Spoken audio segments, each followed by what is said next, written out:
All right, lecture number 2. Or this, I think this is where we left off from the first lecture and such. But this is about the ground substance. Connective tissue at one point years ago was also known as ground tissue or the ground material and such. So when you think about it, it's the non-living, the acellular portion. You see right here, they also call it the intracellular, extracellular matrix. So when you look at the matrix, you know what you're looking at. It helps you determine what you're looking at. So when we look at it, connective tissue, just regular connective tissue, you have loose and dense. So loose is kind of what connects the skin to the underlying structures and such. When we get into the digestive system and such, we'll call that layer of loose connective tissue the lamina propria. So be ready for that one in AMP2. When we think about it in the lab, we look at that areolar, and it has all the different fibers. This is the one that looks like the pickup sticks that we talked about in lab. Adipose is fat. So these cells are called adipocytes. They have a large centrally located vacuole that it gets full of fat, and it's under hormonal control to do this, to add fat and to take fat away and such. Leptin, I believe, is the hormone, and so it adds it to it and takes it away. You got all the adipocytes you're going to have and such, so you don't grow more adipocytes. You just fill in the vacuole, or you remove the fat from the vacuole and all. But fat is very important. You need it. You need so much of it. It is for shock absorption, so you bump into things, run into stuff. It protects your underlying organs. It's insulation, not just keeping you warm, but keeping you cool. It keeps the warmth in and keeps the heat out in the hot summer times as well. It's around the organs. It's a storage of energy. We even store it in the middle canal of your long bones, like your femur and your humerus and such. It's in that medullary canal. So we're humans, and like a lot of marine mammals and such, we have a layer of fat under our skin. That's our subcutaneous fat and all. So the other one, that dense connective tissue, there's dense irregular, and then there's dense regular and all. So, but the dense irregular, you'll see that it's kind of like in the dermis of your skin. It's also this submucosa around your hollow organs, which is a layer you have your epidermis, and you have your mucosae, and then your submucosae, such. And it's also the capsular layer that defines your synovial joints. Your synovial joints are all of your major joints, like your knee, your elbow, your fingers and such, your knuckles and all. So those are your synovial joints. Dense regular, all of the fibers are kind of running in the same direction. So like your ligaments and your tendons. An aponeurosis or a fascia, that's like the covering of your rectus abdominis, your stomach muscles. It also runs down the side of your thigh. That's your fascia and such. So reticular, I think I mentioned that one earlier. It's this internal, almost like we would call like an endoskeleton. I whispered that for some reason, but it's like an internal skeleton that your cells of that particular organ attached to, and it gives that organ its shape. The heart has a shape, the liver has a shape, the spleen has a shape, and it kind of helps hold it all together and such. Your soft organs, think of it like that. Elastic connective, it's just the layer that's found in certain organs that gives it this ability to recoil. So in your lungs, when you breathe in, and then when you relax, they snap back. You have some in your spinal column and all. Your arteries, the larger conducting arteries like the aorta, the subclavians, the brachiocephalic, the iliacs, they have a lot of elastic tissue in there that gives it, it's like I said, it can stretch and recoil.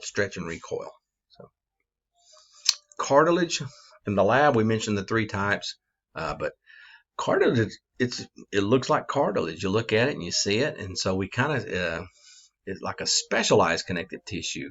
Uh, the matrix is composed of this glucosamine, uh, and it's not solid, but it's not liquid.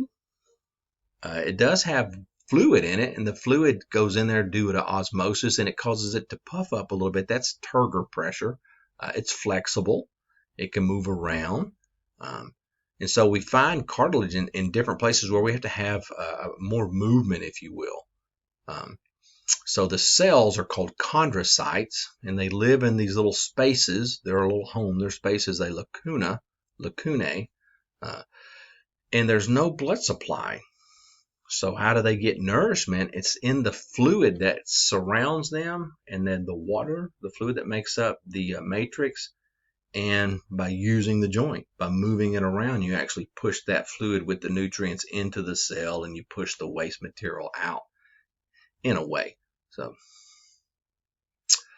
the ones at the end of your bones, the one at the end of your nose, your tracheal rings, hyaline cartilage, the bottom of your rib cage, hyaline cartilage, and all. So it's most common. It's found all over and such. And when you were a little bitty baby in mama's belly growing, it was the one that made the models of your bones. So elastic ear, being bend and twist your ear folded up, that's your elastic cartilage and such. Your epiglottis, that's a structure that when you swallow, it covers the opening to your trachea. So fibrocartilage, those are your intervertebral disc. And then where your hip bones, your coxal bones come together in the front, there's a pad right there, a fibrocartilage pad, and that's known as the pubic symphysis or symphysis pubis. I mentioned it, this vascularity that cartilage doesn't have.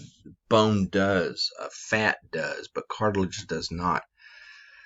The more blood flow, the more oxygen, the more mitosis. The less mitosis. So if you're very well supplied with blood, you can repair very easily, very quickly. If you have a poor blood supply, repair is somewhat limited, if at all. Now, where you have a good blood supply, where you have this, there's two types of repair. Do you get function back, or does it just stitch it back together? If you get the function back, it's a functional repair, or the older term is parenchymal repair. And really the repair happens and you never know you had damage there. A stromal repair is where you get scar tissue. And this will knit things back together, but it can limit the use. So you might not get the original use back. It's put back together. The magic liquid is kept in the body. But the use of the organ, the use of the limb, skin, whatever, is very, very limited. So when you think about repair, you can have a functional repair or a stromal repair. So epithelial tissue usually exhibits a functional repair, a parenchymal repair, because although epithelial tissue is avascular, it doesn't have any blood vessels, it is very, very close to the underlying areolar tissue, which does have capillaries in it. So some connective tissue, cartilage is the one I'm thinking of, has poor vascularization and such. So when you think about that, bone is a stromal repair. And you can see the line, the issue, or where the bone fracture was in a radiograph and such. So you can still use the bone, really, if you think about it, but it's really not the same as such. Areolar, really good blood supply and such, so you'll get that. Fat, you have that there. Bone does repair itself, right? The fat does repair itself and all, but tendons and ligaments, they have not as much and such. Cartilage, really none.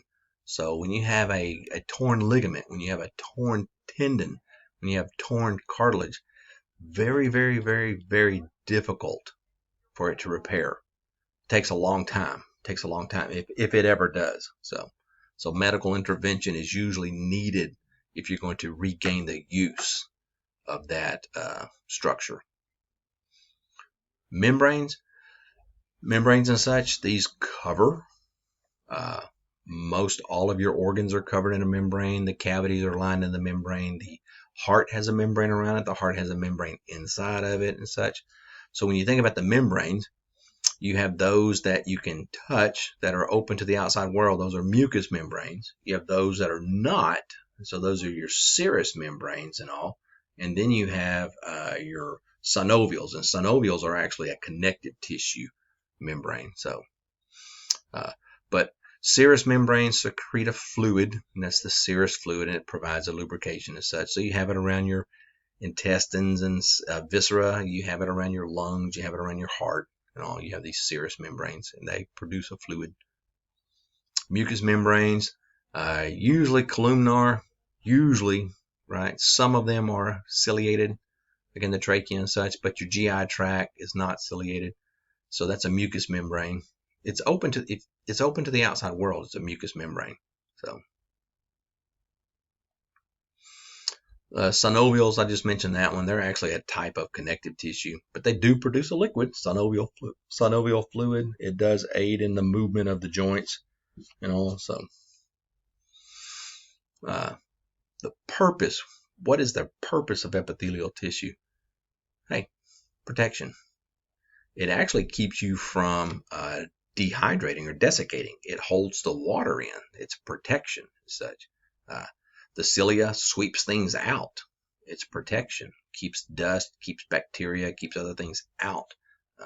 Absorption.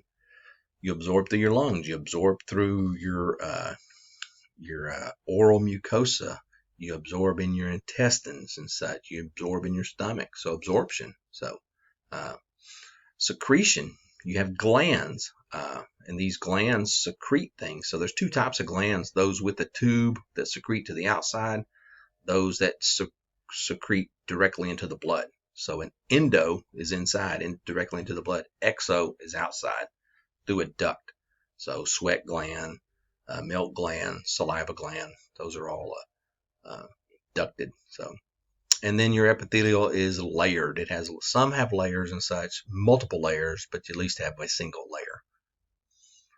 So if we're looking, this is a downward view, and these are simple squamous. That's squamous epithelium. To me, it looks like a fried egg. That's what I see. This is stratified squamous. This is the dermis right down in here. Now this is kidney. This is another slide. So this is skin. Then you can see the skin that gets sloughed off right there. There's the basement membrane right there. I'm hoping the cursor shows up. Otherwise, you're going, what in the world? Now, this is simple cuboidal.